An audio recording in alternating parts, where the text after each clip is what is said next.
Well, good morning. Here we are to the final day of the month of March. Tomorrow is the day you trust nobody. And anyway, it is good to have each one of you here this morning. Hope you had a good weekend and looking forward to our week this week and special Good Friday service. And so praying about that, praying the Lord allows us to reach out and see someone saved on that day. Couldn't be a better day than that to happen. And so working diligently towards that and hope that you are praying and preparing for it. And we'll trust the Lord will accomplish the work that he wants to accomplish and should be a good day. And so a lot of changes to our normal schedule. And so I should still be on here each morning. But Friday night, there will not be a Wednesday night service. There will be a Friday night service at 7 o'clock. And then our Sunday services are a much different schedule as well. We'll have an 8 o'clock morning service, and then that will be followed by a brunch there at the church, and then a 10:30 service, and that will be it for the day. And so just make a note of that. Hopefully, the one I'm struggling to remember is the one tomorrow night. So we'll see. I figure I'll probably be standing in the pulpit at 6:45, wondering where everyone is. But anyway, we'll see. Well, let's get into our study here this morning in 1 John chapter number 3. And there's a very fine line, a very fine balance on what we're going to speak on today. And I realize that someone can take whatever I say and run with it to an opposite extreme and probably prove my point and become very critical of what I'm saying. But I'm going to say that I think that as independent fundamental Baptists, we have not done well at loving one another. And I realize, as I said, that statement can be taken to quite the nth degree. And more than likely, if someone does, they will prove my point and demonstrate a lack of love for me. And that's okay. But nonetheless, we sometimes make in our desires for purity and in our desires for accuracy and desires for holiness and things such as these things, none of which are wrong. We make statements sometimes that I think are very detrimental to the nature of the message we proclaim.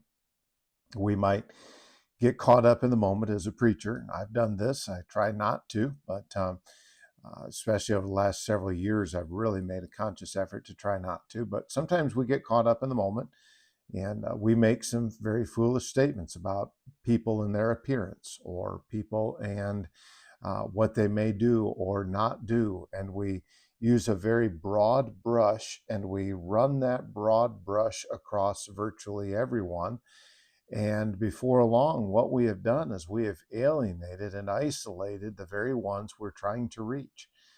And I'm not suggesting that we compromise the truth. I'm not suggesting that we, in some way, change our theology or anything like that. What I am suggesting is that we allow ourselves to be governed by a level of compassion for one another. And in doing so, I think what we'll find is that it actually enhances our ministry. Paul talks in 1 Corinthians chapter 13 that we could do all sorts of things and make all sorts of sacrifices, but if those things are not governed by love, then those things are not going to have any lasting value. So a person may have all of his theological T's and crossed and I's dotted, but if he has no compassion for someone, I don't think it does him any good. And there's a reality about the world in which we are living, and there are people who are hurting. There are Christians who are hurting. There are Christians who sit in our pews week after week that have made some very bad decisions in the course of their life, and they simply need to be loved. And they need to have someone come alongside of them and help them and give them some answers. Not the pat answers that we typically give, but I feel often that we as believers sometimes are not bridging gaps very well at all with the world in which we live. I think in some cases people are still fighting battles that are 20 and 30 years old that aren't even relevant today. And that's unfortunate, but there's got to be a sense in which we are governed by a level of compassion.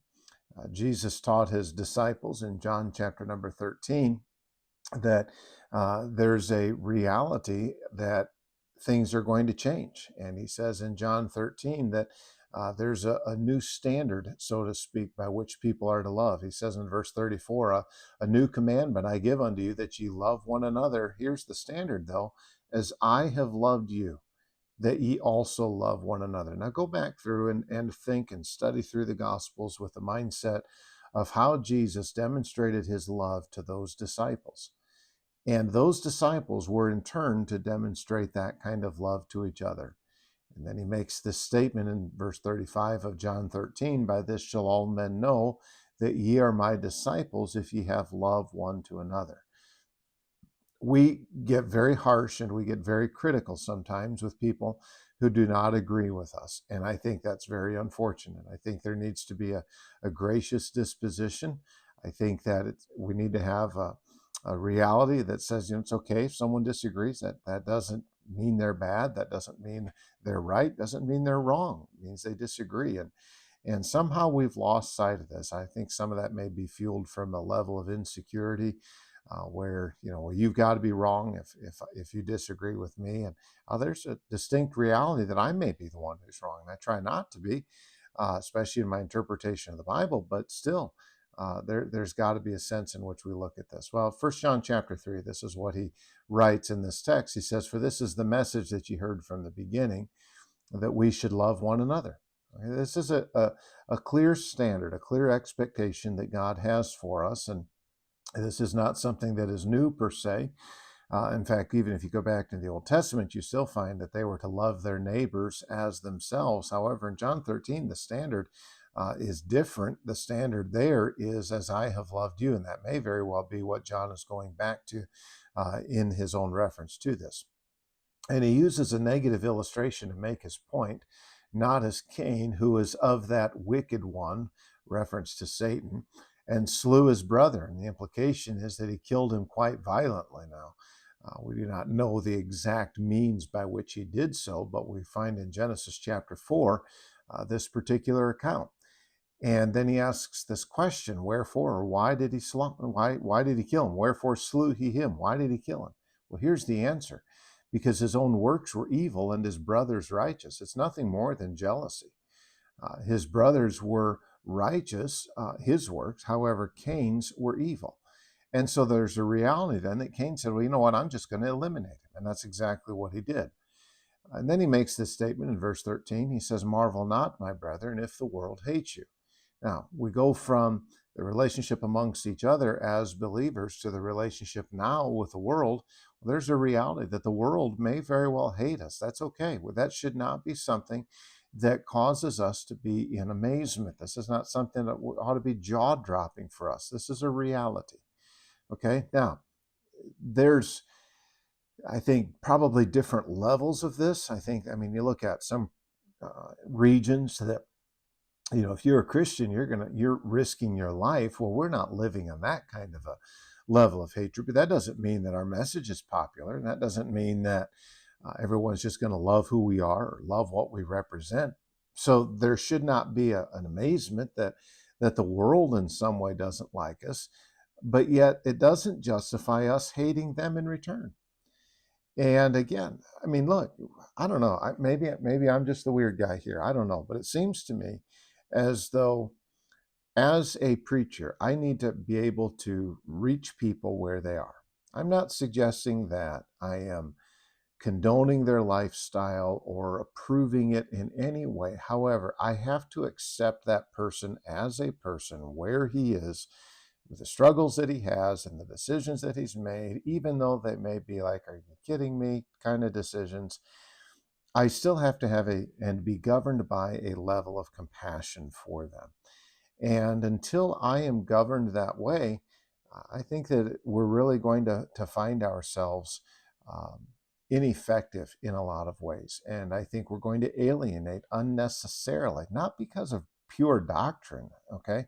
But we're going to alienate because of the composure and the demeanor with which we say things, or from a pulpit, and we make these broad brush strokes about people who have such and such an appearance or have such and such things in their life or have made these kinds of decisions. Okay, well, guess what? God will still save them. Grace still works, and we've got to be better here. I think I really feel that way, and someone disagrees. It's okay. It's okay. And if you've got if everyone has to agree with you, then well, then there's going to be a lot of problems, and it's got to be something I think we need to do better with. This is a constant theme in First John. I think it's one that is important for us as believers today, and let's strive to be that. Let's strive to be what it is that God wants us to be, and strive to have just a level of compassion for people. Just care about them, and that's going to take work, and it's going to take some time. It's going to take a lot of energy, but you're going to find you're going to make a difference in that person's life.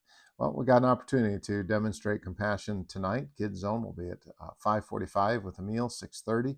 The program will begin, and so I would appreciate your prayers for that. Love to see a good group there tonight, and we'll see what the Lord does for us. All right, appreciate you guys. Lord willing, I'll see you back here in the morning. Have a great day.